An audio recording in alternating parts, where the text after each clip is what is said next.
Hello everyone, my self Vikas Dhillon YouTube channel पर आप लोगों का स्वागत है। लास्ट टॉपिक जो हमने पढ़ा था वो मोमेंटम हमने किया था। अगर दो ऑब्जेक्ट जिनका मास अलग अलग है उनके अंदर हम सेम मोमेंटम प्रोड्यूस कर सकते हैं, यानी दोनों के अंदर मोमेंटम की वैल्यू सेम होगी। वो किस बात पर डिपेंड करता है? वो इस बात पर डिपेंड करता है, हमें पता है मोमेंटम मास इनटू वेलोसिटी के ऊपर डिपेंड है। अगर हम मास दोनों का डिफरेंट रखें, एक का मास स्मॉल m, एक का मास हमने कैपिटल M मान लिया कि दोनों का मास डिफरेंट है, तो यहाँ में एक ही वैल्यू रह गई जिसको मल्टीप्लाई करके हम दोनों की वैल्यू सेम कर सकते हैं, वो है वेलोसिटी।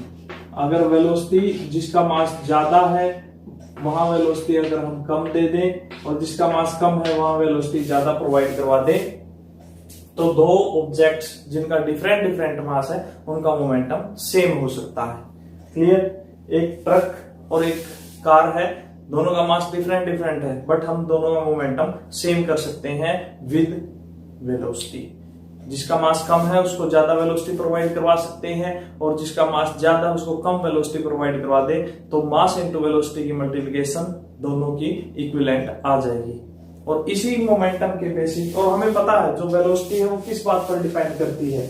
वेलोसिटी डिपेंड करती है एक्सटर्नल फोर्स पर, कि एक्सटर्नल फोर्स कितना लगता है उसके अकॉर्डिंग वेलोसिटी चेंज होती है। मास एक्सटर्नल फैक्टर पे डिपेंड नहीं करता है, वेलोसिटी एक्सटर्नल फैक्टर पे डिपेंड करती है या एक्सटर्नल फोर्स पे डिपेंड करती है। हमने पीछे एक टॉपिक पढ़ा भी था जिसमें फोर्स के ऊपर वेलोसिटी, यानी फोर्स का और मोशन का जो स्टार्टिंग में ही था, फोर्स जितना अप्लाई होगा उतनी ही वेलोसिटी इंक्रीज होगी। फोर्स अनबैलेंस फोर्स जिसके बारे में हमने डिस्कस किया था। अब हम करने जा रहे हैं Newton second law of motion, जिसने एक रिलेशनशिप दिया फोर्स और मोमेंटम का। देखो, इससे पहले हम पढ़ते हैं कि फोर्स के डायरेक्टली प्रोपोर्शनली अनबैलेंस्ड फोर्स के ऊपर डिपेंड करती है वेलोसिटी, इंक्रीज होगी या डिक्रीज होगी।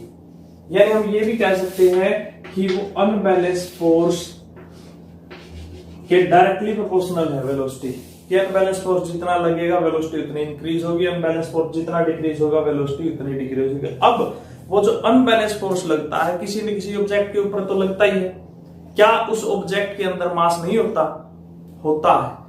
तो यानी हम ये भी कह सकते हैं कि वो जो वेलोसिटी इंक्रीज हुई है वो किसी मास की इंक्रीज हुई है, या हम ये भी कह सकते हैं कि वो जो फोर्स अप्लाई हुआ है, अनबैलेंस फोर्स जो अप्लाई हुआ है, वो किसी न किसी मास के ऊपर ही अप्लाई हुआ है।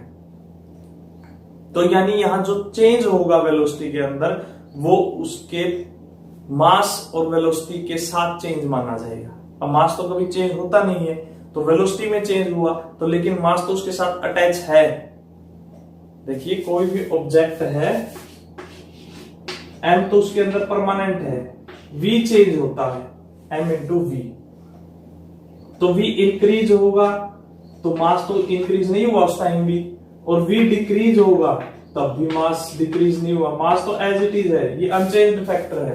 तो वेलोसिटी इंक्रीज हुई, वेलोसिटी डिक्रीज हुई, लेकिन दोनों केसेस में मान लीजिए किसी ऑब्जेक्ट से आगे जाकर टकराते हैं तो दोनों केसेस में मास के ऊपर कोई फर्क नहीं पड़ता, मास तो एज इट इज रहता है, लेकिन यहां भी वो मास इसके साथ जाकर टकराएगा, यहां भी वो मास इसके साथ जाकर टकराता है। तो यानी किस वैल्यू के ऊपर कंप्लीटली हम फर्क मानते हैं? मास इनटू वेलोसिटी पे ही चेंज माना जाएगा, अकेली वेलोसिटी पे चेंज नहीं बोलते हम इसको। समझ में आई बात? जब v के साथ मल्टीप्लिकेशन में है तो हम कंप्लीट मास इनटू वेलोसिटी, और जिसको हमने एक नाम दिया था मोमेंटम का ही चेंज माना जाता है। यानी जब हम बात करते हैं डीपली, अगर बात करें तो अनबैलेंस फोर्स की वजह से क्या चेंज होता है, तो हम अकेले वेलोसिटी नहीं बोल सकते, क्योंकि वेलोसिटी उस मास के साथ मल्टीप्लिकेशन में है। तो अब उसको हमने एक स्पेशल नेम दे दिया था, क्या? मोमेंटम। तो हम कह सकते हैं कि अब अनबैलेंस फोर्स का रिलेशनशिप वेलोसिटी के साथ ना करके हमने मोमेंटम के साथ कर दिया। मींस जब अनबैलेंस फोर्स इंक्रीज होगा तो मोमेंटम इंक्रीज होगा, और अनबैलेंस फोर्स डिक्रीज होगा तो मोमेंटम डिक्रीज होगा। समझ में आई बात?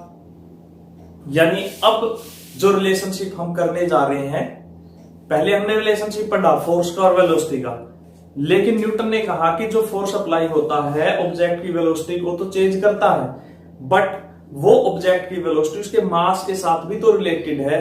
तो यानी कंप्लीट ऑब्जेक्ट के ऊपर इफेक्ट पड़ा है, और कंप्लीट ऑब्जेक्ट के अंदर मास होता है, तो वो यानी मास इनटू वेलोसिटी को अफेक्टेड करता है।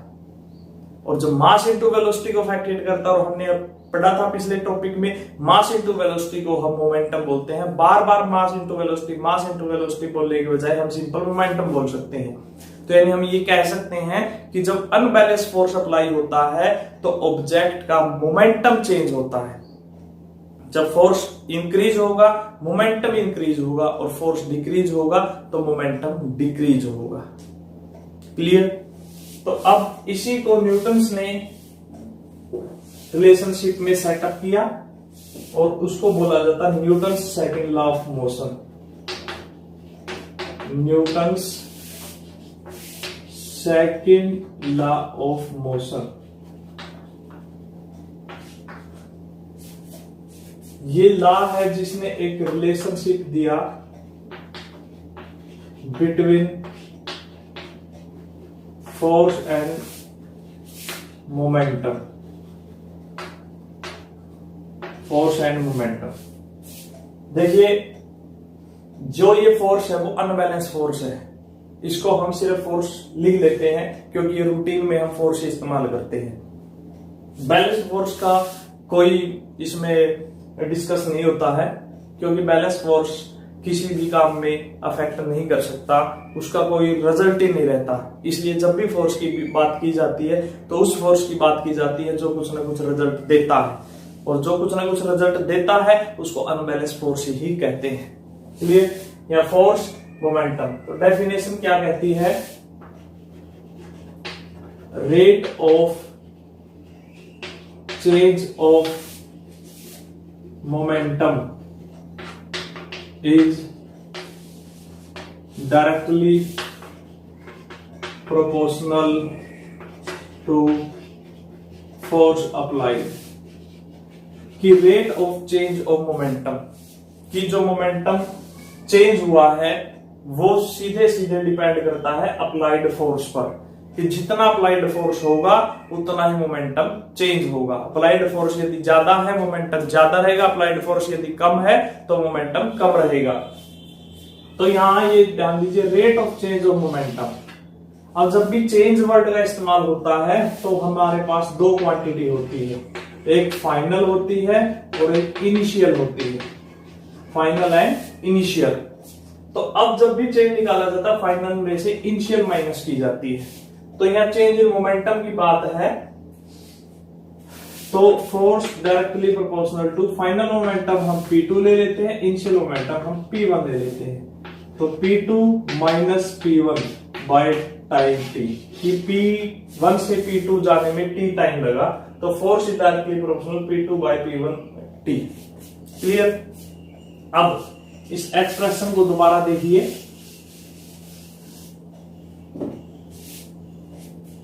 F directly proportional P2 minus P1 by T। An object of mass M, object जिसका मास M है, moving with initial velocity u, जिसकी इनिशियल वेलोसिटी u है, by applying force and after time t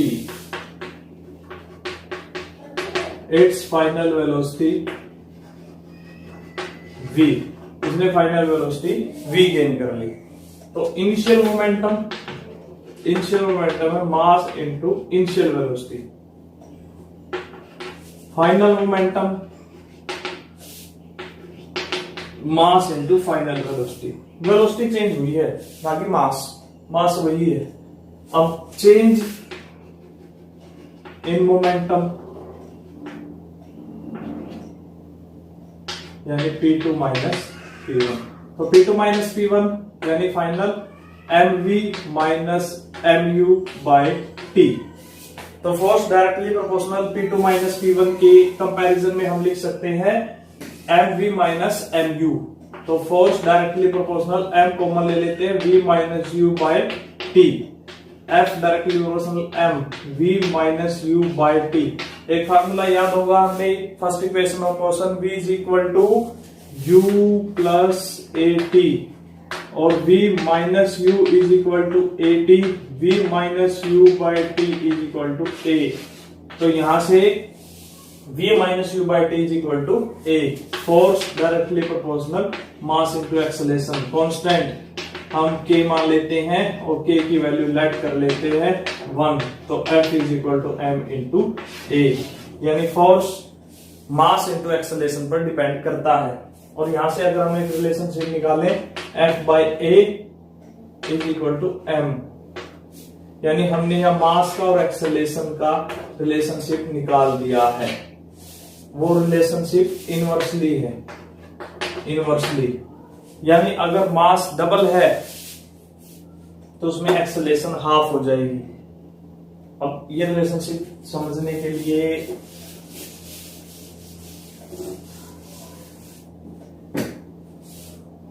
relationship क्या है, F by A is equal to m। ये उस cases में है यदि फोर्स कांस्टेंट लगाए हम। कांस्टेंट मतलब एक फोर्स की वही वैल्यू है, मान लीजिए 10 न्यूटन है, वो हम दो ऑब्जेक्ट पर अलग अलग लगाते हैं, फोर्स की वैल्यू सेम है, हमने उसको कांस्टेंट रखा, इस वैल्यू को कांस्टेंट रखा है, लेकिन अब ये दो अलग अलग ऑब्जेक्ट्स के ऊपर लगता है। एक का मास फोर्स कांस्टेंट लिया हमने, ये मतलब एक ही वैल्यू ली है जो दो अलग अलग ऑब्जेक्ट्स के ऊपर लगता है। वही फोर्स हमने एक ऑब्जेक्ट पर लगाया है, वही फोर्स हमने दूसरे ऑब्जेक्ट पर लगाया है। एक का मास ग्रेटर है, एक का मास लेसर है। तो ये कहता है कि जो एक्सेलरेशन प्रोड्यूस होगी वो मास के इनवर्सली है। यदि मास लेसर है तो इसी फोर्स से जो एक्सेलरेशन है वो ग्रेटर रहेगी, और यदि मास ग्रेटर है तो इसी फोर्स से जो एक्सेलरेशन है वो लेसर रहेगी। मीन यदि मास हम डबल कर दें, डबल, तो एक्सेलरेशन हाफ हो जाएगी, और यदि उसी ऑब्जेक्ट का मास हाफ हो तो एक्सेलरेशन डबल हो जाएगी, 2 times. That is the relationship between mass and acceleration. Mass increase होगा, एक्सेलरेशन डिक्रीज होगी, मास डिक्रीज होगा और एक्सेलरेशन इंक्रीज होगी। क्लियर?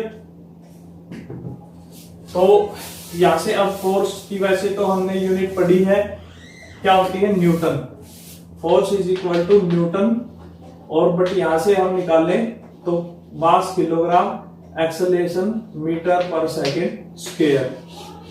तो फोर्स को 1 kilogram metre per second square भी बोलते हैं, ऐसा यूनिट। अब इसको डिफाइन करना हो, देखो 1 kilogram 1 metre per second square, यानी हम कह सकते हैं force is said to be 1 kilogram meter per second square if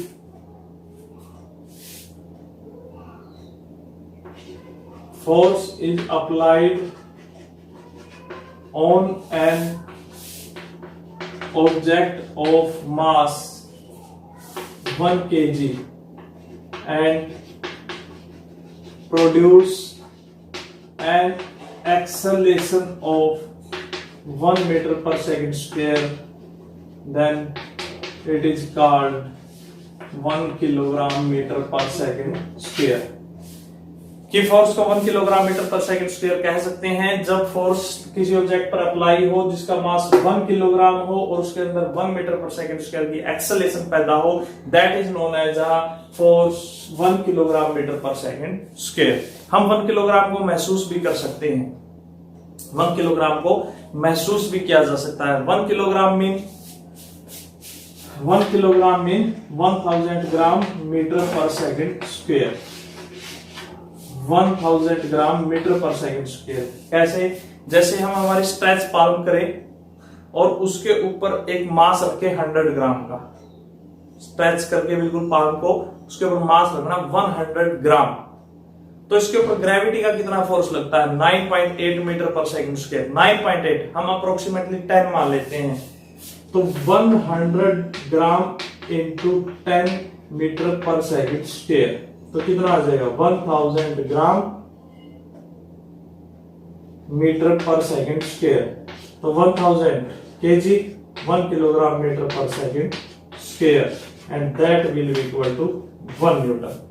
और वो 1 न्यूटन इक्विवेलेंट है, यानी हम 1 न्यूटन को महसूस कर सकते हैं कि 1 न्यूटन कितना फोर्स होता है। 1 न्यूटन इतना फोर्स होता है कि जब 100 ग्राम का ऑब्जेक्ट हमारी पाल्म पे रखे तो ये जब फोर्स अप्लाई करेगा पाल्म के ऊपर तो वो 1 न्यूटन फोर्स होगा।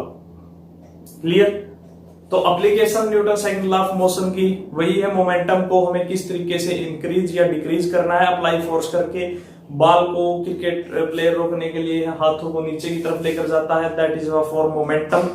एक जो जंप करते हैं, हाई जंप, लॉन्ग जंप, वो पीछे से लॉन्ग टर्म लेकर आते हैं। देखो इनर्शिया, मोमेंटम, ये जो अप्लाइड फोर्स, ये सारी चीजें एक दूसरे के साथ जुड़ी हुई रहती है।